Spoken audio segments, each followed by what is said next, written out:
we're high school sweethearts. Stanley is a year older than I am, and so he got out before I did. But I tell the story about I was in high school, and we got engaged while I was in high school. And I had a piece of paper that I folded in thirds, and one part of it was what I had to do for my semester test, and the middle part was what I had to do for my graduation, and the other part was what I had to do for my wedding.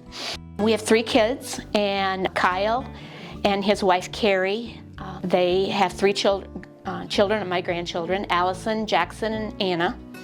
And then our daughter Carrie Ann Coker and her husband Matt, they live in Kansas City, and they have 3 children, Clea and Kirby and Rosa. And then our youngest is Kelsey Hush and her husband Greg. They live in Cascade near Dubuque, and they have 4 children, Millie, Maxine, Ray, and Lee. I started farming with my mother. We did a share crop farm. I decided to expand in dairy because it was kind of one of the only opportunities I had a chance at. So we built some facilities. I milked up to 70 cows at once, which is, I always say, it's a job that's not enough to support 2 and kills off 1. So I did that until 1986, and then we went in the dairy herd buyout, and then the rest, I guess, is kind of history on after that. So we rented over 500 acres that spring that people just walked in our driveway and asked us to farm because their other tenants weren't able to, or they'd gotten a farm back and they were looking for someone to farm it. And so that was a big pivotal time for us. You know, machinery was really cheap. I had no labor, and so that's made my decision to go no-till was partially because of labor and just what I wanted to do for the land. You know, I had family support. I had Karmen support, I had my brother-in-law's support, I had my father-in-law's support, and a lot of curious neighbors that came over and wanted me to hire to do 50 to 100 acres just for them to try it. And actually, that kind of helped us a lot too, because in the next 5 years, we ended up buying a couple of drills and doing a lot of custom work. A lot of custom work. We planted over 2,000 acres a year with a 15-foot grain drill. You know, the bottom fell out of the cattle market at the time of the dairy herd buyout. And so it didn't really scare us that much because we knew it was going to be temporary. So we kind of dove into that pretty deep, and we started, I had the skills to raise baby calves, so we raised a lot of baby calves. We've fed a lot of Holstein out. We got up to 600-700 at a time.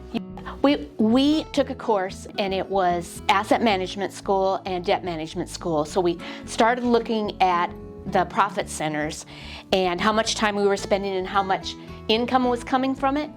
And so we had these 100 stock cows, and we were getting 5% of our total income, but it was taking 25% of our labor.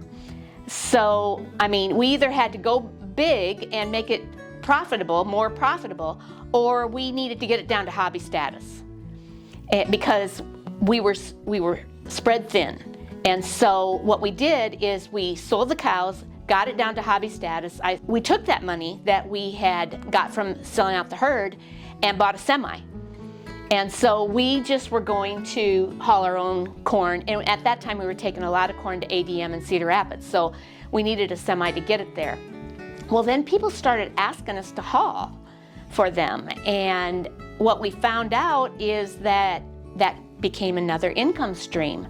And so we bought another semi and hired another driver.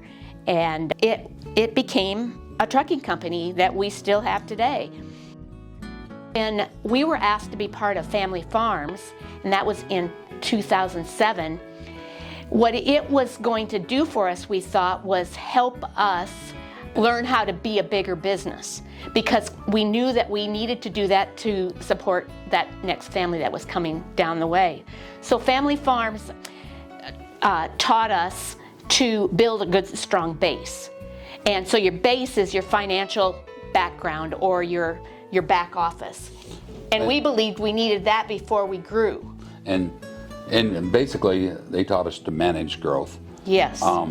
You can't just grow, because financially, that'll catch up with you. You got to grow at a pace that your finances can keep up with you.